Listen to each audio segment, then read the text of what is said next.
Hey everybody, in this video I'll be reviewing the Hunt for the Golem supplement for the game Frostgrave, written by Joseph A. McCullough and published by Osprey Games.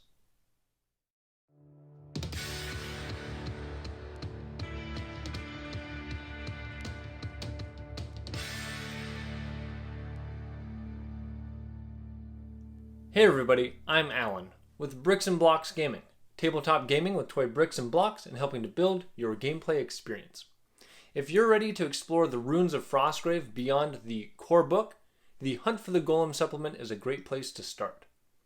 In this video, I'll be discussing the background and story for the supplement, the miniatures and terrain needed to play, discuss the complexity of the scenarios, discuss the additional content in the book, discuss the changes between the first and second edition, and give my personal opinion about the supplement. So now let's get to the bricks and blocks of Frostgrave's The Hunt for the Golem. This supplement is a 3-scenario mini-campaign that was originally released as a pre-order bonus when the first edition of Frostgrave released back in 2015. Shortly after, it was released in a digital format for general sales to give all players access to some additional content while they waited for the first full supplement book for the game to be released. And later, it and a few other mini-campaigns were compiled together into the Frostgrave Folio. In the Hunt for the Golem campaign, the wizards will learn about and then hunt down the Granite Golem, a rocky construct that has gained some amount of awareness and is now taking out its anger on those exploring the ruins of Frostgrave. There's a lot of focus on constructs in this supplement, so enchanters and other wizards that are interested in building constructs should be interested in this mini-campaign. The most important thing you'll need to play these scenarios is a figure to represent the Granite Golem that appears in 2 of the 3 battles you'll find in the campaign. This should be a large construct model, preferably appearing to be made from stone. This construct has some impressive stats, making it difficult to destroy. It can also throw rocks, will potentially explode if killed by magic attacks, which includes magic weapons, and if the Control Construct spell is cast on it, control only lasts for 1 activation, not the rest of the game. This is the only new enemy found in this supplement, but 2 zombies can potentially appear in the first scenario, and a few small constructs can potentially appear in the second scenario. The terrain setup for these 3 scenarios is pretty standard, with a few things recommended that can add to theme and immersion. You'll need some corpse tokens for the first scenario. Just some fallen soldiers will do. The second scenario takes place in a frozen garden, so things like terraces, fountains, pools, and you'll need a few statues, or unpainted miniatures would work great, as these statues can possibly be animated to become small constructs. The third scenario takes place in a ruined construct factory, so machinery, construct parts, broken buildings, piles of rubble, and it recommends some multi-level terrain with walkways and suggests a maze-like setup. Being the first add-on for the original Frostgrave book, the rules and setups for the 3 scenarios are fairly easy to grasp. In the first scenario, you'll use corpse markers instead of treasure tokens, which have to be searched instead of just picked up, and figures can find both good and bad things in this searching. However, this change to the fundamental mechanic of how to collect treasures could cause some confusion for new players. The second scenario is a little weird because it introduces a boss monster that you're not allowed to kill, yet. Your goal is to limit your interactions with the Granite Golem and basically just cast a few spells on it to learn how it interacts with them and then run away.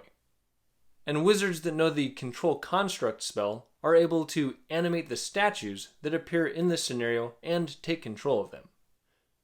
The third scenario is the most straightforward. Now your goal is to destroy the Granite Golem. There's also a chance of falling debris that can injure your characters, or parts of the terrain that might crumble into rubble during the battle. With this being a small supplement, there aren't any new soldiers, spells, or base resources, but there is a new treasure table that's focused completely on constructs. You do only get to roll on this table after the third scenario, but all of your rolls at that time can be from this table. Most supplements only allow a single roll on special tables after each game. If you're playing using 2nd edition Frostgrave rules, there are no notable changes for this supplement listed in that book's appendix. However, I found a few things I want to mention. Zombies and small constructs that can appear in this campaign have both had their fight stats improved from +0 to +1 in the 2nd edition, making them a little more powerful. The first scenario will potentially have 6 treasures instead of the normal 5 due to how corpse markers work. And since no special rules for treasure placement is mentioned for the 2nd and 3rd scenarios, players should use the 2nd edition setup of a central token plus 4 other treasures. Also, the Granite Golem starts in the middle of the board in the last 2 scenarios, right on top of the central treasure token, which will make it more difficult to recover than the tokens were in the 1st edition. Also, fewer treasures on the board in the 3rd scenario unfortunately means less rolls on the new treasure table. I have battle videos linked in the description box of my playthrough of this campaign, and one interesting thing I found in the 1st scenario is, since the corpse markers don't count as treasure tokens, there's nothing in the rules that state animals can't search them. But this is kind of rules lawyering, so ask your gaming group about this before you plan your strategy around bears and warhounds searching the corpses. My personal opinion about the Hunt for the Golem is fairly high.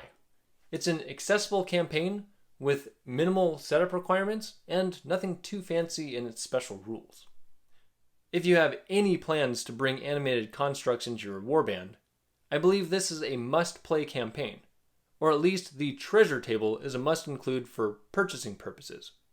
And if you're using the black market contacts option, every item on this treasure table is construct-oriented, so I'd highly recommend making one of your rolls on this table.